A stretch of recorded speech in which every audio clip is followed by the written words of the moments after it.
Welcome back, everyone, to another episode of The Real Podcasters, the show where, as ever, we talk about all things movies, TV shows, video games, and a bunch of other things in no particular order. I like saying that now at this point again, rather than trying to bopping up, just like bunch it down the script as you do. My name's Regan, as ever, and I'm joined by my incredibly dark co-host, mostly because of the lighting. It's Dan. Hello, Dan. Hello. Hello. Hello. Hi. You sound so nervous. well, can you really blame me considering what today's topic is all about? And, you know, considering the last time that, like, I tried to say, oh, like, this is a really good film, and got a 2-star rating. Yeah, the question is, will that happen now? Who knows? So, first of all, as you might have noticed, we didn't actually post any new episode of the Real Podcasters on YouTube, because, as ever, I'm going to have to start getting this on a t-shirt at this point. It's going to be our only sponsor. Internet Issues. It's a company now. The amount of times that happens now. So, essentially, whenever I upload an episode to YouTube, it just takes decidedly longer because it's a video file. Yeah, and all of a sudden the internet has decided, oh, I don't like it when someone's uploading something on my network, so I'll just stop working. So it takes even longer. But uploading audio to the other platforms is actually a lot easier. I say a lot easier. It still takes about 10 minutes-ish. But compared to YouTube, where it takes just like 4 straight hours to upload everything. Yeah. I mean, for me, when I upload, joke. It takes like approximately 90 minutes for me. Show off. Approximately. Like, how sometimes is it it's taken longer. How is it possible that the Wi-Fi in Chestler Street is better than the Wi-Fi in Concert? Actually, I've just kind of said it out loud. Yeah, I mean, you just sort of answers your own question there. Anyway, yeah, so until recently we were still available on YouTube, Spotify and Google Podcasts. We've got a few more now because I've been busy the last couple of days. We're now also available on Pocket Casts, Castbox, Podbean, and these are the funny ones, Amazon Music and Audible. We're actually on Audible now. Wow. So if you enjoy listening to podcasts or really anything on Audible, as anyone does, you can listen to us on Audible now. But the question is, do you have to have a pro subscription for it, though? Oh, Lord, I've got absolutely no idea. God, right, well, I'm going to experiment right here, right now, seeing as how I have the app, and I'll tell us why not? If we do or not. As ever, we're also available to follow on Instagram and our various Letterboxd accounts as well, and I've just started setting up the Mastodon account as well, as opposed to Twitter, because who on earth wants to use Twitter anymore? Oh, yes, we are. Oh, awesome. Are you going to give it a follow, please? There we go. Oh, he's so kind. We're now on to 2 followers, probably. Yeah, you don't need, as far as I can tell, you don't need a pro subscription for this, so you don't need to. Well, that's all right. I'm not going to charge people for this podcast because I'm not making any money off it. It's purely a hobby. I mean, we're the ones making the money for other companies. I mean, you know, who wouldn't want to listen to us? Yeah, please listen to us. Seriously, listen to us right now, or later. But anyway, yeah, that's like the ramble intro out of the way. Shameless plugs of every single platform we've got now. We've got 7. That's great. 7. Technically 8 if you count YouTube. I'm not counting it currently because screw YouTube. Bloody internet. Anyway, so this week we are doing another movie review, this time for Scream 6. Possibly Dan's most anticipated film of 2023. It was. Possibly. I can't tell. It was. It was. Well, hopefully it goes a damn sight better than Halloween Ends. So, funnily enough, this was... so the previous film actually was the second episode that we ever did for the podcast, where we discussed Scream 5 Cream, Scream 2022, Scream 5. Cream. So many names, honestly. It's ridiculous how many names we've managed to give one film. It's amazing. It just took so long to find one for this one. So this is Scream V or Scream Vi, Scream via Scream, however we want to call it. Because this is the, as expected, the 6th entry in the long-running slasher franchise. Mm-hmm. Now, Dan, would you like to give like a general synopsis, like spoiler-free, of course, just like bring us up to date on what's been going on with the fam of Woodsboro. Well, essentially, as we saw from the trailer, and if you watch the trailer, so our band of survivors from Woodsboro have now moved out of Woodsboro into New York City in search of a better life, away from Ghostface, away from all the grisly murder that happened over the last 4 films, or however many years it is in the actual universe of the films. They're just a bit sick, so they decide to go and search out a new life. However, a killer is in the mist again, wearing a Ghostface mask once again. What are the odds of that? I know. Like, honestly, you wouldn't imagine a Scream think. film without Ghostface, or you could just imagine a Scream film without Sidney Prescott, which we will get to. We will get to that. There's certainly things to say. So in regards to the previous film, I know we were both very positive on the film. I did rewatch it just a couple of days ago, just because I wanted to see if my overall feelings were the same. Yeah. In reality, I think I need to rewatch the original again, because I have a feeling it might take the top spot again, which I think would be the same for a lot of people.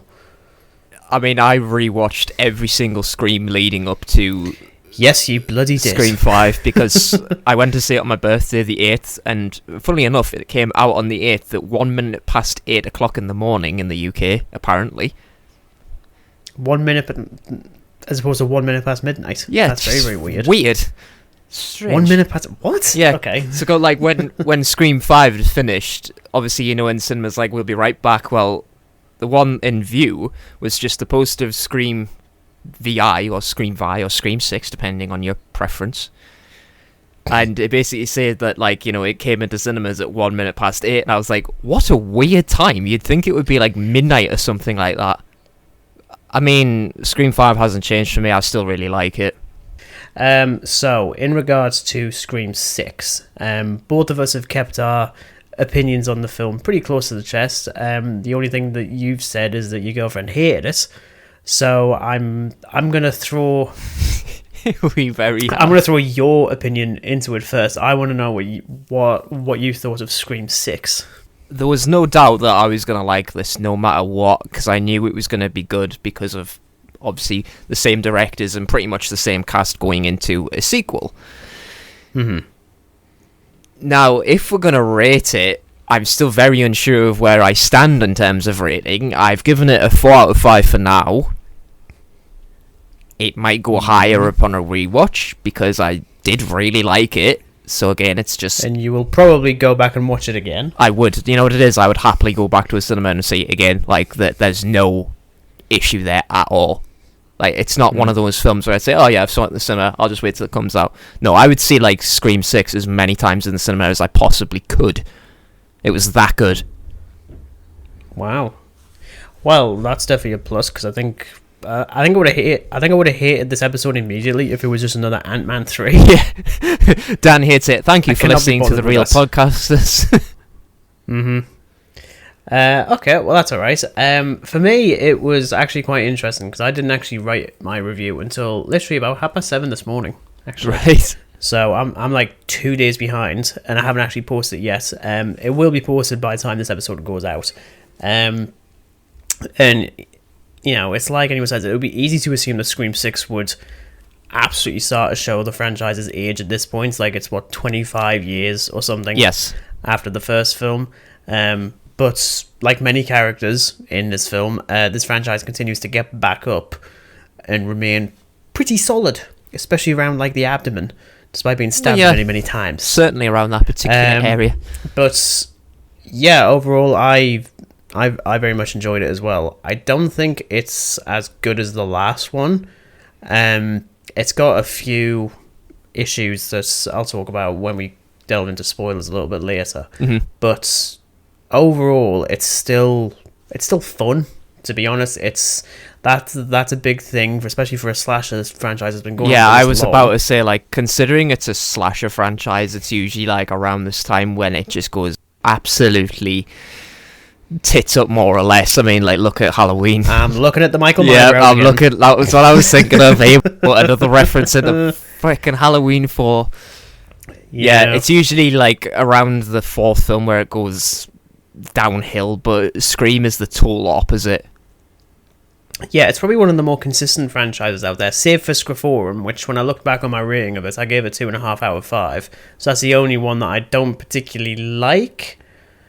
I mean, I like how it kind of delves into social media and stuff like that, but if anything, I honestly think this one does it better. Yeah. Because that one, social media is still in its infancy, so technically it's ahead of the curve, but to do it now, I think would work a lot better.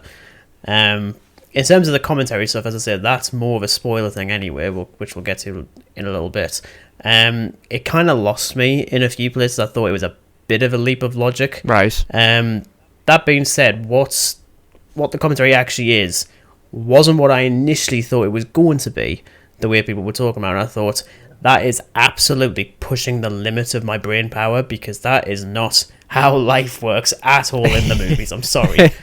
Gratefully, it's not that, but it kind of echoes a little bit too much of the commentary from the previous film, which I thought was actually really good. Yeah. I will say this. This isn't a spoiler, it's fine. But there's a moment when Mindy is like talking to everyone about like what like the rules of this one is going to be. And she makes a pattern comment negatively towards people with letterboxd accounts. As soon as she said that, okay. I wanted her to be stabbed. As soon as she said that, my girlfriend looked at me and pointed at me. I felt so attacked. It was unbelievable. That was like a proper personal attack or something, wasn't it? Yeah. I was like, ow. Yeah, I mean, the commentary works here and there.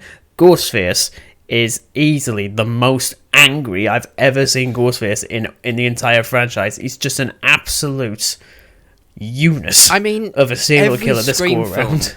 Every Ghostface seems to have a bigger sort of thirst for blood. This guy is like absolutely relentless. Like, yeah, because even if you the look last one was pretty like, you know, I'm going to kill you. This guy is just merciless, and you're actually terrified of this guy. Yeah, to be honest, I'm quite happy to say this is the scariest Scream film, easily. Like, I've never felt such dread for these characters, or any character in this franchise until now. In particular, with a sequence involving a ladder. No, and I'm just sat there thinking, no, thank you, no. But yeah, Ghostface is, I think at this rate, if I'm honest, is probably my favourite slasher villain, to be honest. I think because there's so many ways you can do Ghostface, unlike Michael Myers, which I think for many years was the definitive one. Ghostface, I honestly think, is because it's a little bit more malleable. It's also a lot more human. You can actually hurt this guy or girl, depending on which film it is. But yeah, overall, I'm very happy with it. As I say, it's not quite as good as the previous film. I don't know where it lands in regards to my ranking, because Scream 2 and 3 are both 3.5 out of 5, and this is also 3.5 out of 5, so I don't know where it's going to shift. I do have to rewatch the sequels though, because I haven't rewatched them since seeing them for the first time last year. They're all on Paramount Plus. Yes, they are actually, so I don't have to pick them up as a collection, because they're all on there. I think that's about as much as we can do before like delving into spoilers. So I think we'll just go straight into spoilers, frankly. Well, I will say that the trailer and seeing the new, like, well, I don't want to say new Ghostface mask, but the mask that Ghostface has, it was just like, oh, I know what this is. Yeah, I didn't pick up on it, to be honest. I just thought that whoever's Ghostface this time doesn't care for the image. But no, it's something else entirely. In terms of spoilers, I actually want to start with the opening scene. Yes. Because that, I think, is one of the finest opening scenes in this entire franchise. I absolutely loved it. But there's one bit I don't like. But it's more of a nitpick at this point. So Samara Weaving is in the film. She'd already been confirmed, I think, middle of last year. So the relevance of that is that she was the lead in Ready or Not, back in 2019, which is from the same directors. Fantastic film. Yeah, really good film. She's in this one scene. She's on the poster, has her own character poster, and is in one scene. I thought, That's a bit iffy. Yeah. But she's a college professor on a date, and she obviously majors in film studies, specifically slashers. Yes. Because heaven forbid there be any other genres. I know. I would like a Scream franchise film to focus on sci-fi rules and stuff, and I'm like, is Ghostface an alien in this one? Well, I mean, he could be. Or any of us aliens. But yeah, so I mean, that opening scene obviously has the phone call and everything. Yeah. But initially it's not. It's her trying to help her would-be date try to find like the bar that she's in.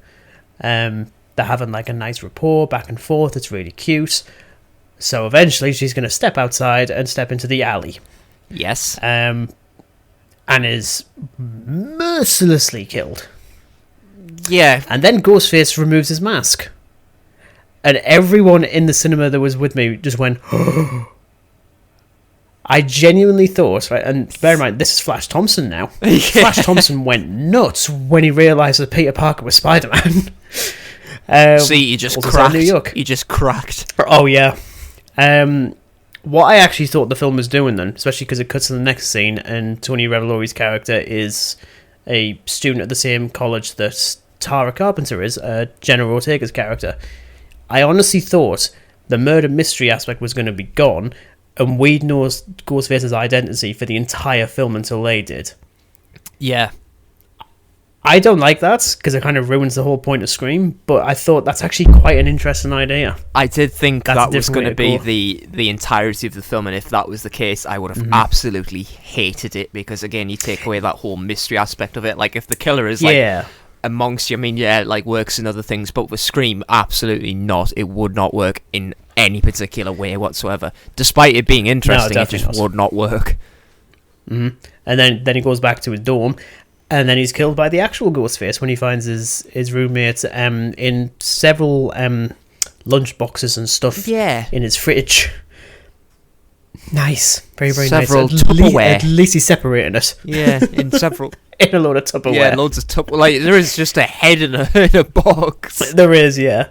And then, yeah, obviously it cuts to the main part of the film. We've also got the Core 4, as they call themselves. I love that name. I do. That's really cool. I hated it, and now I love it. Well, that's the thing with that set of characters. They are a lot better in this film than they were in the last. Like, to the point that I do actually remember their names as well. I mean, Sam and Tara I always remembered because they're, like, the focus. Yeah. But I'd forgotten Mindy and Chad. Like, I completely forgot, because I honestly thought that Chad had died in the last film.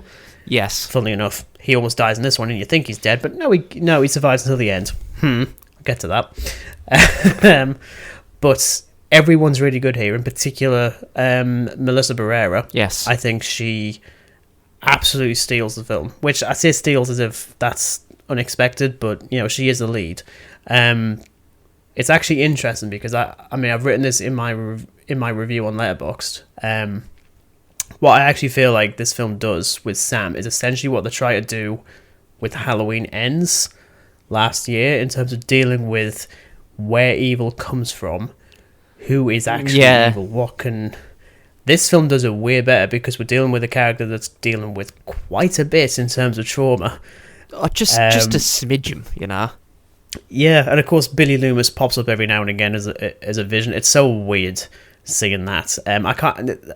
I can tell I haven't watched the original for a while, because I don't even remember if that's even his actual voice in the 90s, or if it's just his current voice. It's so weird. Skeet Ulrich, I think it is, who plays Billy Loomis. Yes, Skeet Ulrich. Yeah. But you do see her sort of like... I really like the fact that they do delve into the fact that when she kills Ricky in the last film, she enjoys it. She likes it. So then you get to this film, and you're like, I think she's going to go dark. Which honestly makes it sound like a what-if scenario for the bloody Star Wars sequels now. Ironically enough. But you do see that. You see that a little bit, because both her and Tara are dealing with this trauma very, very differently. And I think that's something that this film does really, really well, is dealing with the trauma and the paranoia. In particular, that one. Because as soon as you realise that Ghostface is back again, you literally cannot trust anyone. And I love that. And I honestly feel like this film delves into it more than the others. I don't know about you. For sure. I mean, obviously the stuff with grief and trauma. I mean, like Tara and Sam, the way that Sam deals with it, she has to just go talk to somebody about it. But whereas Tara, she just wants to go party and just forget all about it. She just wants to live her life and move on. She wants to like not be watched by her older sister 24/7. She wants to just live her life. Like, yes, this horrible thing happened to her, but at the end of the day, like, you know, they don't obviously realize that Ghostface is here yet, so they're just trying to move on with life. Until, well, yeah, I do. Mr. McStabby returns I do like again. the line. Yeah, I do like the line though that Tara has when she says, "All that stuff happened over 3 days. I'm not going to let 3 days define the rest." Yeah, of I my really life." like that. That's actually that's a really good insight into her psyche. Because for one, she's still very young, so she's obviously quite naive. Well, granted, she's not in a hospital bed the entire time, thank God. But I think that's I also just because find it she goes so off and does odd. Wednesday as well. The fact of, like, obviously, you know, in Scream 5, that Tara is pretty much like hospital ridden and she's in a chair or on crutches in some of the standing scenes. But when you have Tara next to her older sister and how tall her older sister is, I know, it's so weird. I was like, to be honest, damn. But, yeah, that being said, they both still work really well as siblings. Oh, they do. The as sibling twins as conflict well. is there. Like, it's so Yeah. believable. Oh yeah, it's like, and then anyway, Mindy and Chad, the other survivors, who likewise also have a lot more to do in this film, which is fantastic. Especially Chad, right? You definitely spend a lot more time. I suppose if we're talking about characters, obviously we'll talk about the elephant in the room. So obviously we do have Gail Weathers back. We've got Kirby Reed back from Scriphorum, which I'll be completely honest, I completely forgot that character. I will say entirely. now, I'm really sorry. I didn't realise this until I looked it up, that she played Dot in Bug's Life. There's a fun fact for you. I wouldn't know because I don't like Bug's Life. Sorry. Funny enough, my girlfriend is exactly the same in that kind of reaction. Sorry. You absolute caterpillar. I only ever watched it in cookery class in secondary school. The irony. Anyway, move on. Anyway, moving on. So we do have a little bit of legacy there. The one that's not here is, of course, Neve Campbell as Sidney Prescott. Yes. Who, it made like big headlines and stuff. How she, opted to not come back because the studio weren't exactly being very fair with the way they were going to pay her for the film, and she talked about how I've worked incredibly hard in this genre, especially as a woman, and I just didn't feel like the opportunity that was given to me wasn't good enough considering what I've brought to the franchise. Yeah, it's a bit pathetic that this is still a thing that happens. it is, and it's totally not fair with her, and I'm 100% on her side with that. Because at the end of the day, like, if she's not necessarily needed in this film, and the film works without her, and I'm really, really, really pleased, I bet you are as well, the fact that they actually didn't just do some stupid Friday the 13th thing where they just kill her off in the sequel for some no good reason. They actually try to write her out saying, well, she's got a family, she's moved away from all of this. I like that. Well, that's exactly that. It's the fact that this film, and because I think Melissa Barrera said recently on a few press junkets and stuff that the film was different when they thought that Neve Campbell was going to be in it, and then it changed pretty dramatically. This film, as you say, absolutely proves it doesn't need Sidney, but at the same time it can't, and it shouldn't, because no offense, you're on the 6th film in the franchise, you cannot have Ghostface going after the same character for a 6th time. Looking at I you, think the Halloween. way they used her in Scream 5, Halloween. I think it worked really well in the last film. They use her, yeah, because she's sparingly. not the central focus of it. She's kind of just there. Like, it's these other characters who are there. I mean, like, the legacy characters like Neve and Courtney, they're there, and of course Dewey as well. R.I.P. Dewey, who I've stopped calling Huey now. Thanks.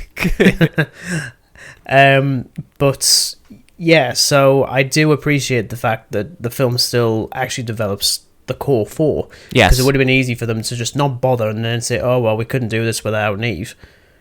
They clearly can, and they should, to be honest. I mean, they leave the door open so that she could come back. Yeah, they've definitely wrote it so that there is the possibility of of coming back. They haven't done a Friday the 13th Part 2 where they just basically the final girl is killed in the intro. They haven't done that, thank goodness, because I would have hated it if they did that. So I'm pleased that they just did it. Like, I mean, even in Scream 5, she mentions, she has kids. She's not going to rest until this guy is in the ground, as she rightfully says. Yeah, so exactly. When he's returned, she's obviously worried for her family. She doesn't want her family to go through what she's gone, so she just backs away from it all. I really like that. Yeah, for sure. So for me, I think it was handled about as well as it could be. Though that does mean that Courtney Cox has next to nothing to do in the film. I still don't know why she's in it. Not really. I think I can see why she's in it, but I don't know. I mean, it's not really necessary. No, even though we do have a first for the franchise with her finally getting the Ghostface call, which I never realised she never had in the entire franchise. Yeah, which I thought, oh, okay, that's something at least. Though I honestly thought she was dead. I was sure that. I was really. Especially in that entire scene, like, the way it was going, I thought this is the end for this character. This is the end for Gil Weathers. Which I think would have been the easy route, but they even say, like, this is very much a commentary on franchises and subverting audience expectation. So anyone is canon fodder at this point, both legacy and new characters. Yes. Which they say. So they're right. No one is safe. Gail does get stabbed many times. It's a version of expectation. She survives, although it's told that she survived off screen, which is really annoying. But that sort of thing I'll get to in a little bit. Talking about those like Ghostface and the killings and stuff, it is absolutely brutal. Oh yeah. But what's interesting for me is that, funny enough, when I was watching, I was thinking the first thing I thought was actually Terrifier. Both of them. Yeah. Because I was very critical of the killings in those films because I thought they were quite tasteless. These weren't, to be honest. They weren't just like showing off. It's just brutal. And I think it works better here, much like with the last film, than it does in Terrifier. I think what I'm trying to trying to find my words for it, like Ghostface feels a lot more personal. Like he has he feels a lot more personal to these people. Like, he's not just doing it for the sake of making a sequel, he's doing it because he's just, Which I suppose we'll get to the killer reveal in a little bit, but it makes sense. Plural. Yeah. Killers. I do always like whenever it's, like, multiple ghost faces, though was it Scream 3 or Scream 4? Scream 3 was the director of the Stab films. It was Sidney's, like, long-lost brother. Cousin or something. Yeah. Okay, so that one was just the one Ghostface, and everything else has been at least two killers, yeah. And this is, again, we'll go into it, but this is the one where we have +1 killer. Yeah, technically 3, if you want to get really put down to concluding the opening. But yeah, in terms of that, like the kills and stuff is really brutal. The commentary and stuff is still, I'm a bit iffy on, not because it's a bit stupid, but just because we already did it in the previous one. Like, I know it's like focusing on like reboots and sequels and stuff, but it's very much about franchises as well. Yeah. And that one also subverts your expectations quite a bit. Rest in peace, Dewey. Just immediately just like, rest in peace, Dewey. But this one, I think the commentary wasn't nearly as, I don't want to say original, because that's kind of the point of Scream, but I don't think it was nearly as clever as I think it thinks it is. And that definitely put us off a bit, because I thought these films live on that, and it was interesting watching the trailers, because it did not ever posit the idea as to what the commentary was. No, I mean, the trailers were always kept pretty brief, to be honest. I mean... Yeah, to be honest, like, one could say not much is ever said about the plot, which for some people that's worrying, but for Scream, that's kind of the point, I suppose. Because if you reveal anything else, you're kind of just spoiling it, really. Like, if they had that stuff with, like, the franchise rules, it just would have spoiled it in total respect. Yeah. Because that's the thing with the main trailer that dropped, I think, earlier this year, where it reveals the Ghostface shrine. And I remember seeing that thinking, oh, this is going in a direction I don't think I'm going to like. Yeah. This seems a bit too... on the nose. Yeah. Because that's the thing, because there isn't really any references to the Stab movies in this one. It's just purely... it's purely the events of Woodsboro. Like, it's not focusing on Stab, which, of course, is, like, you know, the franchise within the franchise. Mm-hmm.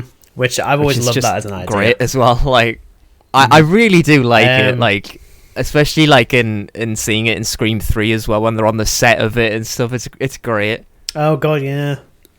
I do really need to watch the... But it's all, like, the events of Woodsboro from this film in particular. I mean, later there's, like, references to stabbing in the last one, but it's just everything to do with Woodsboro. Yeah, because every single Ghostface killing is technically with like a different mask. Each one is... Oh, I love the original masks. Yeah, I thought that's actually a really clever idea. Love that. And they just when somebody is killed, they leave a mask, and the mask DNA traces back to the killers, and it starts from Scream 4 up to the original killer, but the original killer obviously is Ghostface wearing the original killer's mask. Yeah, so I suppose we will get into the Ghostface reveal, because as ever, these films do a really good job of, like, it's like being like a proper murder mystery kind of thing, so you constantly question as to, okay, who's it going to be? Especially in this film, like, I was really starting to question who it was because of the paranoia that was going on. Well, exactly, yeah, because that's done really well. Like, in particular with the character of Sam, who has got, like, a little conspiracy theory going around about her on the internet that she's the one that orchestrated the Woodsboro legacy murders, which isn't nearly as stupid as it could have been in a different film or franchise. I think it's very, very plausible for someone to think that, because now everyone knows who her father actually is, and obviously the whole point of this film is her just introduce that a little bit closer to being a little bit too much like Billy Loomis. Like, you even see that when they first go into the shrine and they find, like, the bit with the original costume minus the mask, she looks into the case with the costume and the knife, and then she sees an image of her father. I really like that, to be honest. I like that they are going in that direction with Sam, but of course the reveal, initially it makes you think it's actually Kirby Reed that's doing it. Yes. I thought, there's no way you're bringing her back to be Ghostface. That would just be ridiculous. Yeah, but no, I think that would have been... You see, I was a bit mixed on that, because I thought, well, you know, if she survived this, but she's cracked, I can see why she would become Ghostface, but at the same time, she survived this, she wants to put a stop to it, so it'd be stupid if they did that.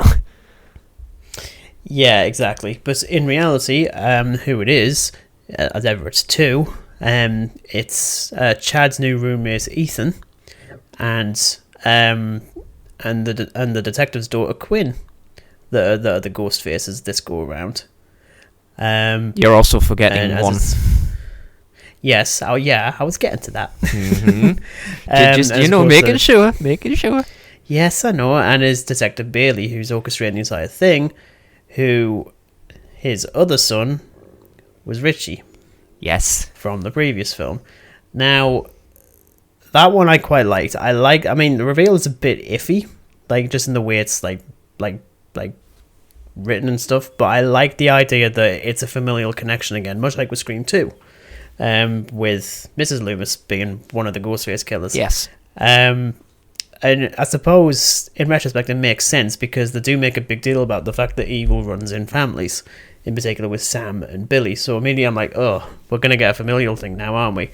And I honestly love that some people legitimately thought that it was going to be Matthew Lillard's character from the original film coming back. Sick of that. Like, that was ridiculous. Like, come on. Like, I know this franchise is a bit on the nose with people surviving serious injuries, but I don't think a guy who literally got his head crushed in with a TV is going to survive. I'm sorry. Well, exactly, yeah. I mean, that's like another thing which I'll get to afterwards. But yeah, the reveal is pretty good. Yeah, I really liked it. And I will say, expanding on that, when obviously we're introduced to, like, you know, they go into this theatre place, you know, the shrine, and they discover that it's a trap, and they're chased down by one ghost face. Now, Chad falls behind, and another ghost face pops out, and stab him numerous times, and you just know then that this is the end of this character. Like, he can't survive this. He does. Yeah. However, when the Ghostfaces do that, like, signature glove thing, I loved it. I loved it. It was so in sync. They just took the knives out, did the glove thing in sync. I loved it. And they're just staring at these other two characters. I was like, oh, that's just creepy as hell.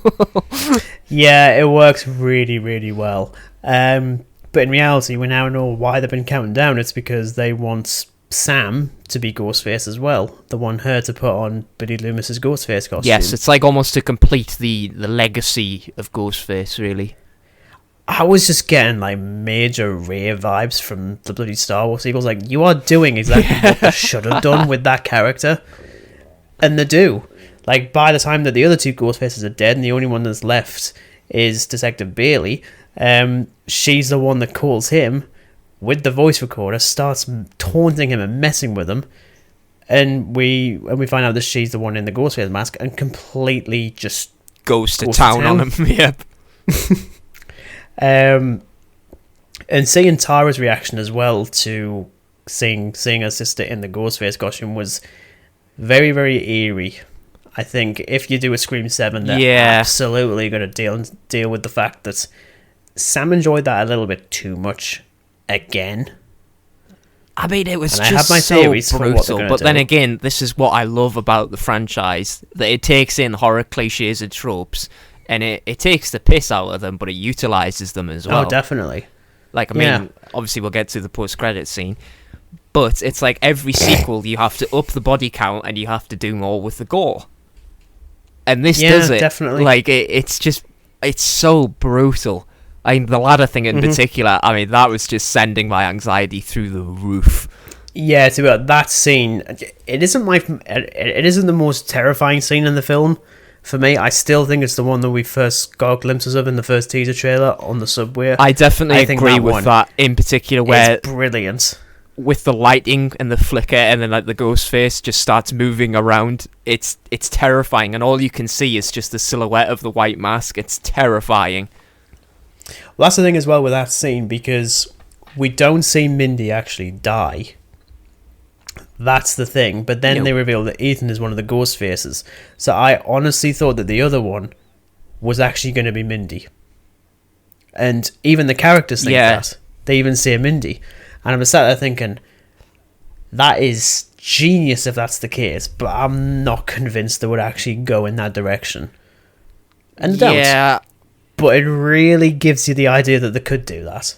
And it does such a good job because, again, you're questioning absolutely everybody in this film. Like, anybody could be the killer. Like, for 1 minute, I didn't think, like, okay, you're definitely not the killer. Like, it could be anybody. The only person I didn't think was actually the killer was honestly Sam's secret boyfriend from across the hall. Because there was just something about it. I thought, you're not going to do the boyfriend again. I think if they did the boyfriend thing again, it would have just been like you're just doing the original all over again. And like, granted, if you put a twist on it, you reboot it, etc., as the franchise rules go. But I would have hated it. And yeah, he's far too nice and like quiet to be a killer. I think as well, especially with the fact that you don't see Quinn die. Well, you don't see Mindy die. You also don't see Quinn die. You don't see any of that. And that's like another rule. Just like if you don't shoot them in the head, they always come back. You know. Yeah. As Dewey found out. Sorry. Rest in peace, Dewey. Again. Whew. Moment of silence for Dewey again. I'm not going to lie, when they go in the shrine and they start looking at everything, I mean, I love how perfect it is because everything is there from every single Scream film. You've got, obviously, like, Stu Macher's, like, robe, you've got the original knife, you've even got, like, the sketches of the deaths. As well. The TV, and, like, well, as we find out that the masks are from previous killers and worn by the killers. It's almost like it's almost like a Goosebumps thing, especially with the haunted mask kind of thing. As funny as that would have been if Scream went in that direction. Oh my god! let's bring in ghosts and possession. I think that's exactly what we need. When that, I mean, as I say, going back to that trailer and hearing Ghostface go, "Well, there's nobody like me."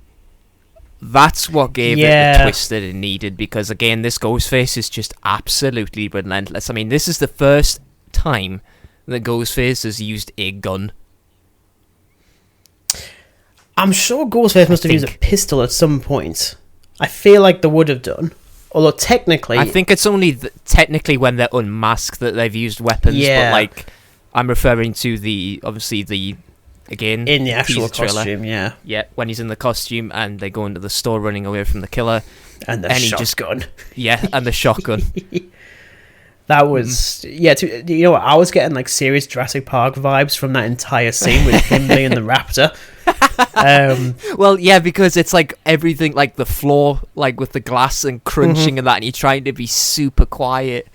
So that I really, really like the sound stuff for that, because it really heightens your anxiety with it. It's like, oh my god, just don't make a sound, please. For sure. Yeah. Obviously, with the ending, the core four do survive. Only just somehow. I'm very mixed. That's like on another this, thing. Just and like, I'm wondering if you think the same. I think Chad should have died. I honestly thought he did. Because I'm sorry, but like I'm still a bit mixed on how somebody could survive that many stabbings, in particularly by two killers, let alone one. Well, that's the thing. Like Chad, absolutely. Mindy, probably. But again, we don't actually see too much. But at the same time, she's stabbed like on 3 different occasions in this film.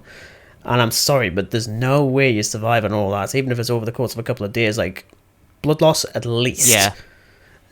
So you really do. I mean, I know it's Scream franchise in general. You do have to suspend your disbelief on a few occasions with the deaths or the killings, but in this instance, I think it pushed it a little bit too far with some characters. Like even with Tara in the opening scene for the last film, you do have to suspend it a little bit that she does survive all that, ends up in the hospital, gets attacked again, ends up in a different bed, and so on and so forth. Yeah. This one, I think, pushed it a bit too far. Yeah. And some of them I'm like... It's more of a nitpick for me personally, because, you know, again, it's a franchise that I really, really like. But yeah, I think that it was a little bit too much for that. I mean, if it was believable enough, but considering what happens to the guy, like you absolutely think that he's dead. Yeah, for sure. And I'm just kind of sat there thinking... I mean, even Gail, like, as well, like, I mean, considering what happens to her, like, I thought she would have bitten the bullet as well. Well, especially because even based on the way they shoot it and the music as well, it's absolutely suggesting that she's actually going to die. And then we're just told off screen that, she's in hospital, but she's alright. I was like, no. There was a part of me that actually thought that Gail might have been one of the ghost faces as well, just because... Just takes off the mask and it's like, this week on Top Story. Can you imagine? Or she's still wearing the hideous looking suits and she's just got the ghost face mask. And we still don't know if it's actually her, because no human wears clothes like that. It's like, which one is it? Is it Sydney? No. Is it Dewey? No, I don't think it's Dewey. Is it the detective? I don't know. Oh no, it's Gail, because no one else wears a salmon pink suit like that. No. Sorry, I've just never liked... That's like a proper nitpick there, isn't it? I mean... Don't like Gail's clothing choices. Going back, I don't think Gail could be the killer, because, you know, again... It's just not in her DNA. Yeah, it's just not in her, like, persona to do that. I mean, yeah, she's an absolute egotistical bitch who's in it for the money and making more bucks and stuff. Isn't this entire franchise? And the studio. I also love the little callback into where Sam goes to punch her, but she ducks, and then Tara just gets a right hook on her. I thought that was great. Yeah, to me, that one was really good. I found that really, really fun. Yeah, so in terms of, so obviously that's, you know, like our core four survives somehow, and you do get a brief hint, which to what this shot is in the trailers, annoyingly, is with Sam holding Billy Loomis's ghost face mask. Yes. I thought she was going to keep it, but just keep it hidden. I didn't think she was actually going to drop it. Yeah. Now, this could be her letting go of that finally, or this is my theory for Scream 7. Mm. Either she is going to be Ghostface in probably the final film of the new trilogy. Mm-hmm. I'd be fine with that. Or she's still going to go dark, but like midway through the film. Do a Corey from Halloween. No, I was about to say, don't do a Corey, but... No. It's fine here, because I like this character and Yes. it makes sense. That one, I've known him for 17 seconds. Yeah. I've known him for Literally approximately 17 17 seconds, and I don't care. Why is this guy the new Michael Myers? Yeah, exactly. Yeah, I'm still trying to pull my theories together on how this is going to turn out, because again, it's like she's letting go of it finally, so is like she reading it for good? Or is somebody just going to like... I mean, the easiest theory to go with is somebody's just going to see that Ghostface mask, pick it up and become Ghostface, finish the sequel, finish Richie's sequel and his now dead relative's sequel. Yeah. His now dead Next family film sequel. Yeah. Next film, it's going to be his cousins. It'll be like something out. It's like going to The be his Hills Have Eyes granddad or something. Oh, well, as long as he keeps the walking, so it's like, I'm coming for you. I'm coming. There we go. Oh, I missed. What's your favourite game, Sydney? So, What's your favourite... What's your favourite scary movie? I don't know. What was that? Mine is Nosferatu because I'm actually the same age. Oh, I Sorry? never liked any of them afterwards. What? What? What? And It's that's just in like the Regan's middle all- of his all- chase, and like he's just old got to man stop and Ghostface have like his impression. stop and have his pills. It's like, oh, hold on. I've got to have my ghost pills. Ghost pill. They make me stronger. Yeah, I'm And then has a heart attack and he dies. curious as to how they're gonna actually like progress into another sequel, because the theories surrounding it are interesting, and I do believe that Sam is gonna go dark, because I don't think she's gonna remain this like happy character for too long. I mean, she's still really struggling with it. So Oh, definitely, yeah. there's definitely potential for that. Or, this is another theory. This, I mean, this would probably end up with a really, really terrible film, but I don't know. Is that there is a Ghostface, and there is murders going on, but the bulk of them is not Ghostface. Right. And it's actually Sam, who doesn't have the Ghostface mask, and is just doing it herself. That I kind of hate, because that kind of ruins the whole point of Ghostface. But I feel like they would subvert it in some way, because we've already seen her in the costume. Would it have much of an effect if they do it again? I don't know.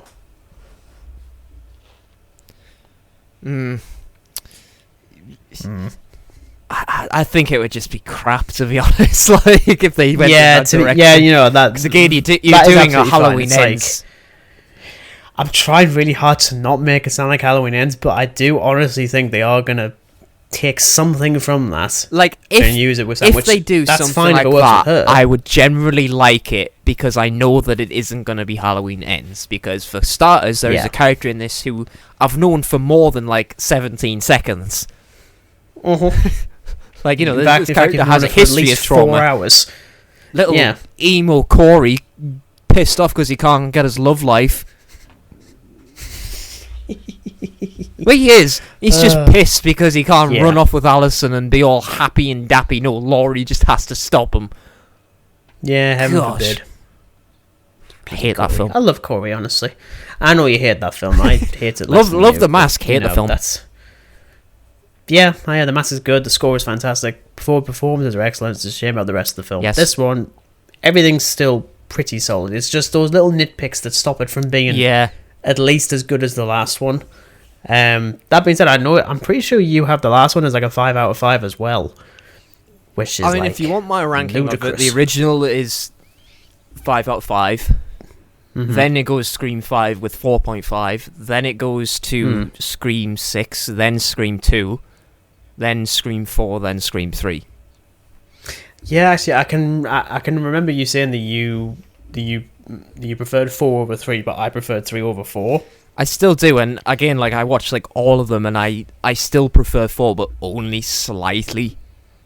I think it's just, again, it's really nitpicky, but it's the fact that it's actually just two people instead of one. Yeah. Like, it's super nitpicky, but that's just how I come to know in Scream, that Ghostface always has an accomplice. But I think even they mention in this film that, like, the killer in Scream 3 was the most prolific one because he did it on his own. He didn't have an accomplice. Which I think is great, because, like, you know, you're doing something different.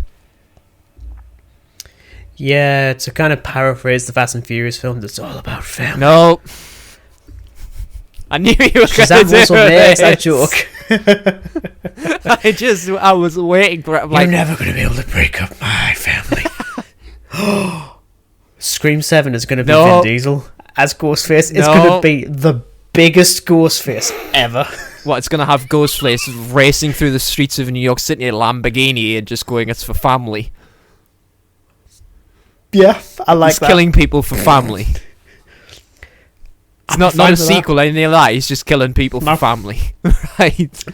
So Vin Diesel is now like film on YouTube. Distant relative of Richie's family, and he's trying to complete the sequel for family. Right. There we go. Let's go pitch it to Paramount. They'll take anything at this point. Yeah, so that's stop it now. In terms of final thoughts on Screams, I was about to say Scream 7. It isn't even out yet. Scream 6, Scream V, via Scream Vi, whatever. They've got to figure out the names. It's like naming smartphones at this point. It's a waste of time. But yeah, overall, I still really enjoy this film. Just a bit weak in the last one, but I might go and rewatch it again at some point if I find the time. But I'll definitely get the Blu-ray. That, you know, and that means a lot now because I haven't bought Blu-rays for a very, very long time. This collection behind me hasn't been updated for months. I kid you not. I would happily see this in cinema like again, and it might change upon rewatch, probably for the better, because I don't think it's like as weak as Scream 3. I don't think any Scream film is as weak as Scream 3, but I'm saying that's not necessarily slander. I just think it's not exactly like living up to every other Scream film out there. It's still really good. There's no questioning that. Yeah, I mean, it's better than some other franchise films. Halloween. Oh, and then some. Well, yeah, exactly. This is the most consistent slasher franchise I think we've ever gotten. Yeah, frankly. And I'm really pleased that it actually connects straight away from like the previous film. Like, I'm pleased they didn't do it as like a whole, like, you know, a 10 years later kind of thing. Like, it's just straight on follows up. It's like, oh, we've moved because we just want to move on with our lives. Like, it's not set like straight after. It's like, you know, we've got a little bit of time to learn about these characters, how they're dealing with this trauma, etc., how they're living their lives in New York before, well, Mr. New York stabby man comes back. Ghosty stabbings afoot. But yeah, that is our thoughts on Scream 6, and gratefully, they're positive. That makes a change, I was going to say that makes it really change. Makes a change. Oh yeah, because we really set a precedent with the last one that we recorded. Granted, you know, I know we did get the Dog Soldiers episode up last week, but of course that was recorded last summer. Yes, that was recorded quite a while ago. And you can tell with the microphones. But yeah, gratefully, good stuff coming out of Scream 6. Next week, though, hopefully, DC's back on the big screen. In what is hopefully the only decent entry in this entire year. I really hope. Will you stop making mouth movements? Not doing anything? Yeah, you won't be. I'm going to send you into the alley. I'm going to lead you on, and then I'm going to stab you. Constantly. Wow. Alright, Flash. God, just because he can't be Peter Parker, right? He's not Spider-Man. Just because I don't believe any of that. Just because you can't be the Spooderman, alright? The Spooderman. Spooderman. Anyway, so we'll be talking about Shazam! Fury of the Gods next week, hopefully. So that should be interesting. As ever, please, any platform you listen to this on, give it a follow, give it a share, give it a like. If that works on other platforms, I've actually got no idea outside of YouTube. Well, I mean, you can share the link around, etc. Yeah. And yeah, follow us on all our social media platforms as well. But that's been it. Thank you very much for listening. I do appreciate it. And until then, it's goodbye from Dan. Farewell. And it's farewell from me. Farewell. Farewell, my dear.